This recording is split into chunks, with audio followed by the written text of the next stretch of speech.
What's up, guys? I'm ByChance93. Follow me on TikTok. Follow me on YouTube. Don't follow me in real life. We're gonna go ahead and make some dip for your next sporting event. Are gonna be ground turkey. You can use beef, but it's a higher fat content. I'm gonna reduce that fat content because I'm gonna use not one but 2 packs of Philadelphia cheese. We're gonna use some salsa. If you do not have a preference or you want it a bit lighter, this original recipe used a can of Rotel of your heat intensity, and then my own spices. All right, let's go ahead and break it down. You're also gonna need one of these. All right, guys, so for the spice mix, I used half a tablespoon of black pepper, freshly grated or ground, 1 tablespoon of garlic, 1 tablespoon of onion powder, 2 tablespoons of Spanish style paprika, about 2 tablespoons of chives, and about a tablespoon of oregano, as well as a tablespoon and a half of salt. All right, so that's my mix here. I have this heating on high heat. I'm gonna go ahead and add a little bit of avocado oil, and we're gonna go ahead and brown our meat, add our seasonings.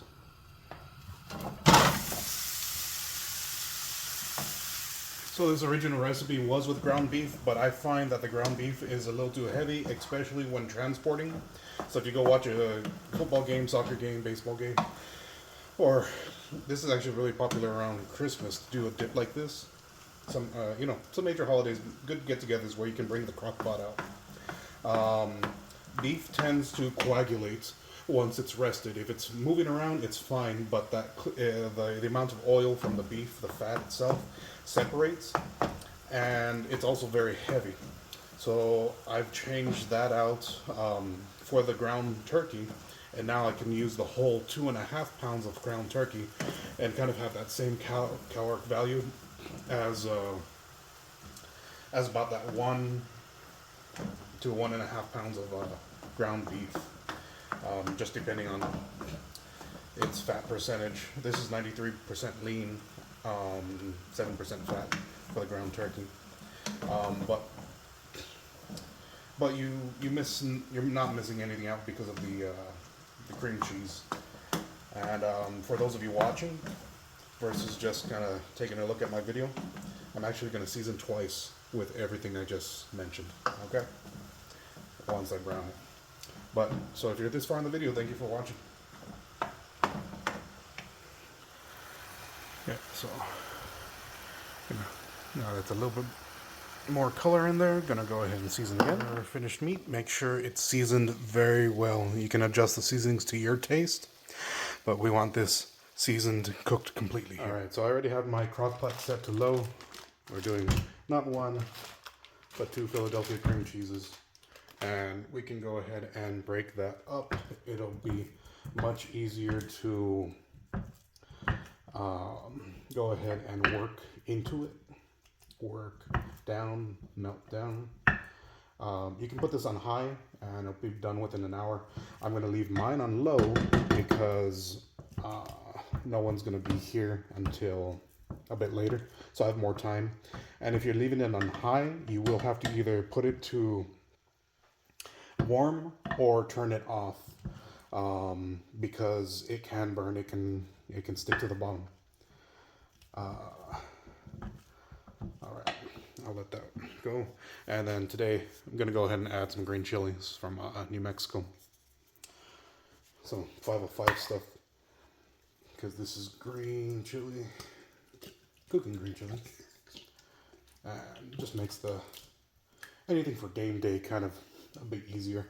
Like I said, if you don't have your own homemade salsa or a canned jar, use Rotel. They got hot, they got mild. Fresh jalapenos, fresh cheese, anything you want to do to enhance this. In fact, I'm going to go ahead and throw in some fresh cheese myself. So I'm going to go ahead and add, 3 of my handfuls for this. This is just going to be flavor. It's going to melt into it. It's going to be an undisclosed mass. If you want to keep it a bit leaner, use light Philadelphia cheese and, watch what you're putting in there.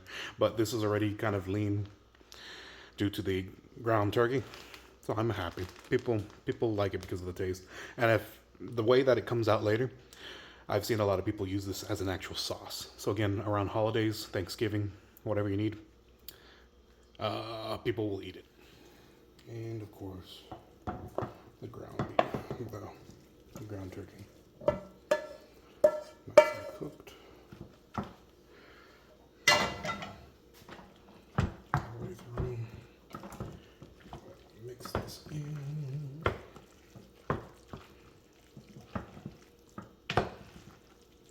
It smells great already, but I want the Philadelphia cream cheese to just melt. And then I'm gonna have it on both tostadas or just served with some actual tostadas, right? So, all right, so this is how it looks, just mixed. I'm gonna go ahead and let that Philadelphia cream cheese melt. We're gonna be putting it on low because I'm gonna go take off. I've got kids to pick up and errands to run. So we'll just leave this here and cook it for a while. All right. Do me a favor and watch this for a few hours. I'll be right back. Alright, so this was all said and done, but I went ahead and cranked it up to high, gave it a stir, went and picked up my kids from school, and this is ready. This is fantastic. So the high is going to kind of boil it off because it's cheese, cream cheese. It's got a high fat content still, right? But this is delicious. I like to put it on just tostadas. I've seen people just roll this straight up into a burrito or on a tostada itself, but Go for it, Lowen. let me know how you like it, and as always, until next time, thanks for tuning in. This was going to be one of my longer formats. Here's just a couple of photos of the dish itself, the colorations from the cheese that we added here at the end. Otherwise, it's going to be a more white consistency.